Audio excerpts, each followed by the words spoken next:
Olá, bem-vindos ao canal Criminologia e Cinema e hoje falaremos sobre 1979, um filme, uma música e a criminologia. Fiquem conosco logo depois da vinheta.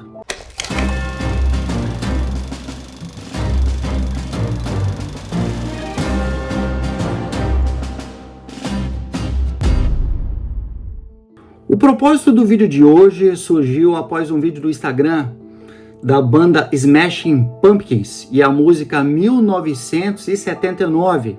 Música essa que vai tratar da juventude, suas dores, anseios, angústias e tudo pelo qual qualquer jovem de qualquer local do mundo passa por todos aqueles momentos de angústia, ansiedade próprios da adolescência e na transição da idade de crianças, adolescentes e adultos e suas respectivas transições.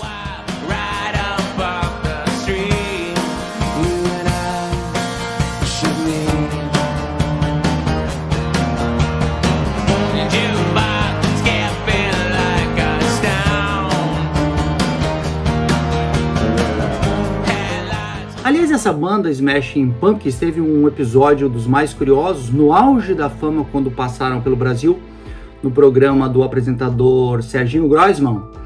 Eles extremamente debochados e sem vontade de responder às perguntas dos adolescentes da plateia, em determinado momento citam o nome de Ronaldo Fenômeno, que na época era tão ou mais famoso que a própria banda. E Ronaldo estava nos estúdios naquele momento para uma outra gravação, com outro propósito. E Serginho Groisman, de forma muito habilidosa, consegue trazer o Fenômeno para dentro do programa e surpreende a banda numa espécie de xadrez, assim, um golpe fatal do apresentador para mostrar para a banda quem é que mandava ali naquele local, de forma muito habilidosa e com bastante jogo de cintura. Soccer of the world, Ronaldinho.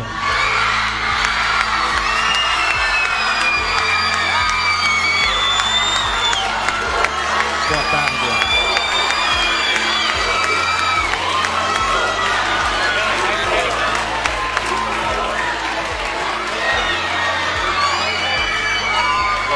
Enfim, a música trata dessa necessidade de abordagem e compreensão desse período de dor e angústia para muitos, e felicidade, obviamente, também é um período desse, né, que os sentimentos estão misturados. E do ponto de vista da literatura, há uma grande obra nesse período que é possível o diálogo, que é O Apanhador no Campo de Centeio. Nesse período que eu digo, tratando desse período da adolescência e idade adulta. Obviamente que são abordagens distintas, diversas no tempo, mas o protagonista do livro, Holden, o famoso Holden Caulfield, vai justamente se insurgir, né, com seu niilismo a tudo e a todos, numa espécie de demonstração de que seus sentimentos não são os sentimentos de um jovem adulto, mas sim de um adolescente que pensa e age de forma diferente daqueles com os quais ele tem que conviver, como pais, professores, enfim. Nesse sentido, a música 1979, O Apanhador no Campo de Centeio, Holden Caulfield, o famoso personagem com o seu boné vermelho, que, aliás, o vermelho também nos abrirá outros diálogos, a exemplo de Paris, Texas, no qual a cor é muito mais do que forma, mas também conteúdo. Possibilitará um diálogo criminológico dos mais ricos do ponto de vista do relacionamento entre cultura, literatura, cinema, arte e ciência, que é a teoria das subculturas. Subculturas no plural, porque obviamente há mais de um enfoque para esse assunto, mas especificamente aqui a subcultura delinquente. E aí nós podemos abordar um momento específico do cometimento de crimes cuja necessidade de compreensão dessa passagem da adolescência para a idade adulta é essencial para que você possa conter a violência, compreendê-la e agir da melhor forma possível nas políticas de segurança pública. Essa fase, essa ideia, né, que aliás promete uma segunda abordagem lá com Laranja Mecânica e Alex Delarge, enfim, né? vai trazer essa multiplicidade de conceitos da subcultura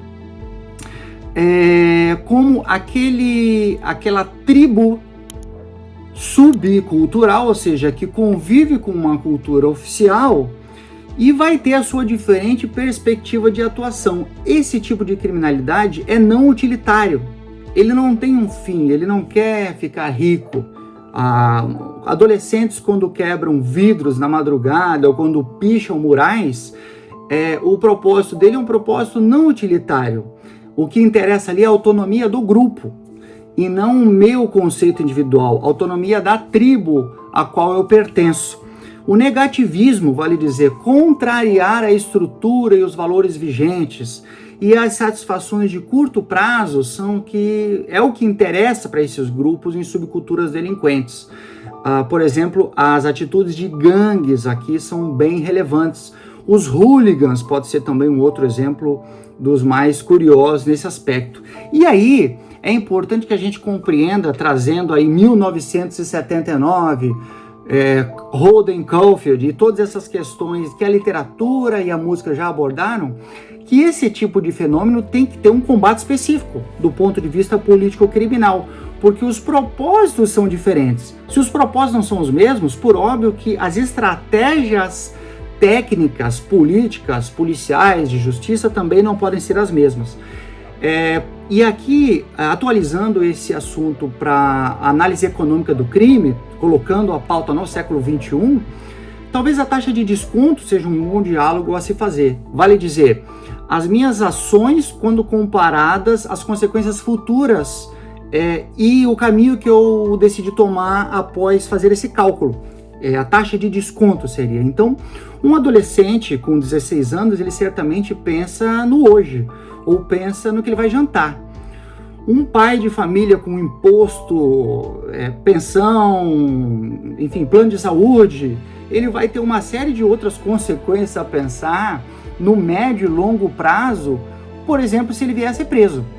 Qual é o impacto disso num indivíduo com 15 anos é totalmente diferente daquele com 30. E essa taxa de desconto vai aumentar.